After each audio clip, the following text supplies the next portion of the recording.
Good morning, everyone. This is Reverend Dr. Mary Whitney. I wanted to say today is our 218th day together. And the topic I chose for today is biblical and practical perspectives. And I wanted to say thanks to each and every one who have subscribed, who have liked, who have shared our YouTube channel with others, and for you sowing into your own life for 218 days. It will be as of today. Many of you have been here the whole time. And I wanted to say, have you ever looked back over your life and realized that some of the greatest lessons came from your greatest struggles? When I reflect on my journey, I can honestly say that what was once feeling like, like a punishment to me, or felt like punishment to me, became my greatest preparation. Because if you don't go through some things, sometimes you fall for anything, right?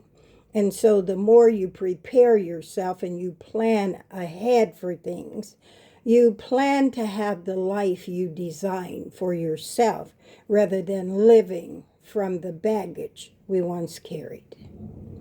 I wanted to say that the storms are raging outside, and normally that storm is raging inside of me for fear of having been put in a closet when I was a little girl around 6 years old by two of my stepbrothers, and they all went to the storm shelter.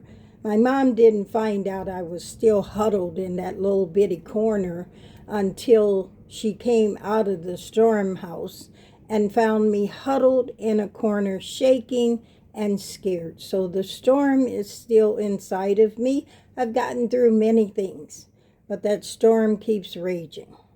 What about you? Do you have a storm that you've held onto and have yet to understand how to release yourself from it? Well, I hope these 218 days of YouTubes have helped you with your stuff, if you call it stuff or baggage, or help you change some things in your life, because you know you can do it. If you can do 218 days, you can do anything, right? And so I want us to sit up straight. I want us to ground ourselves. This has helped me when I'm struggling within myself. I want us to take 3 deep breaths together and hug ourselves gently while we do it. And take a deep breath in.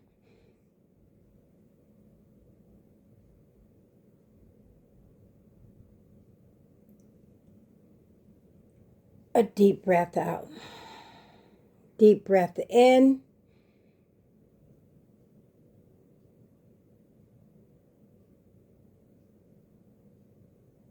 Deep breath out. Another deep breath in.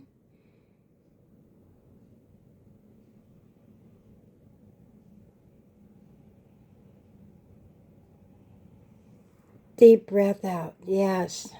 There were seasons when I believed I was simply surviving difficult circumstances. And as I look back, I now believe that God was preparing me for the work I couldn't yet imagine. You see, I never imagined being ordained to marry, bury, or consecrate others into the ministry.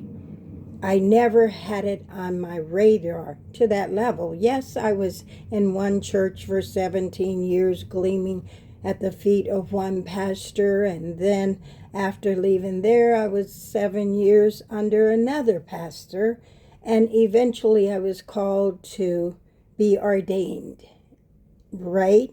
At one of the highest levels, they say.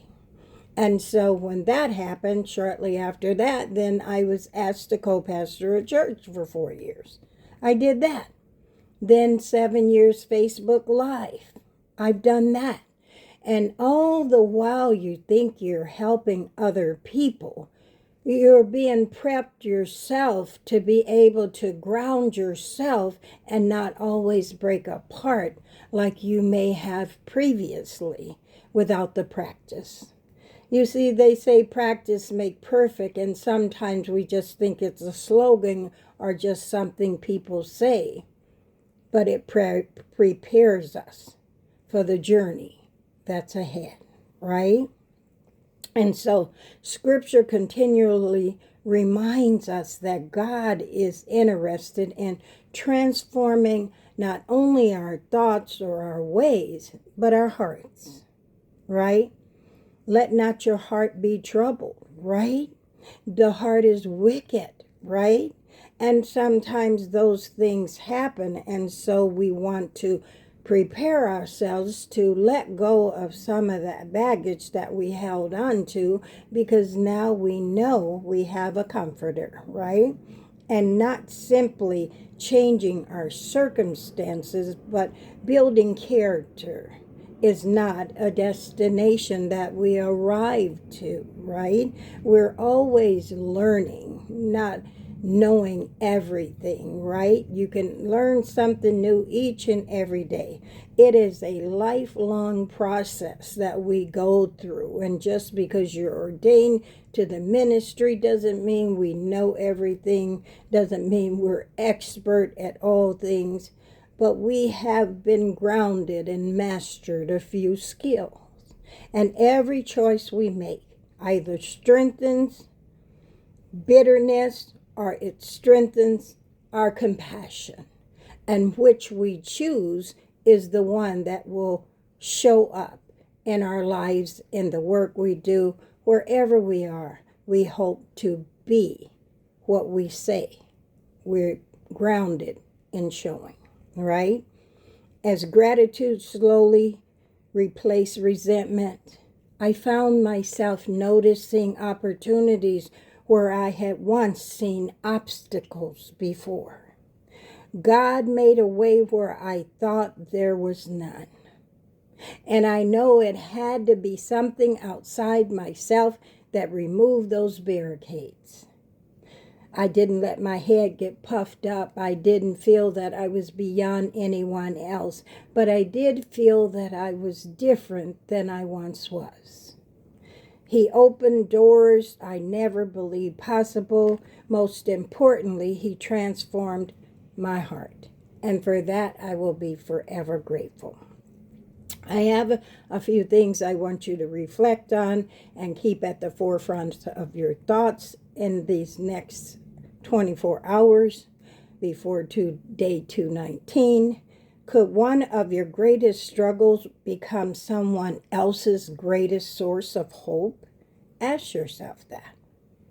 What lesson has God been teaching you through your own journey? What lessons have you learned? And I know we all have learned some that we can share with another. What would gratitude make possible today in your life on this day?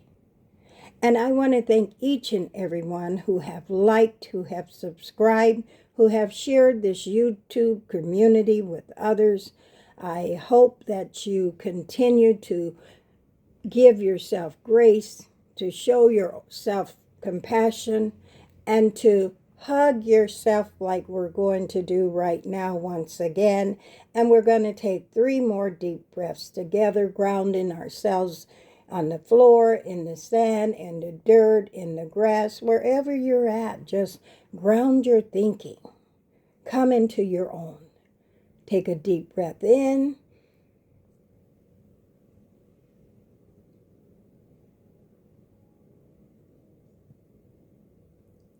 A deep breath out. Deep breath in.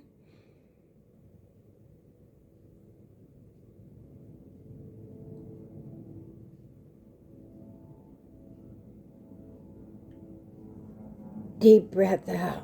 One more deep breath in.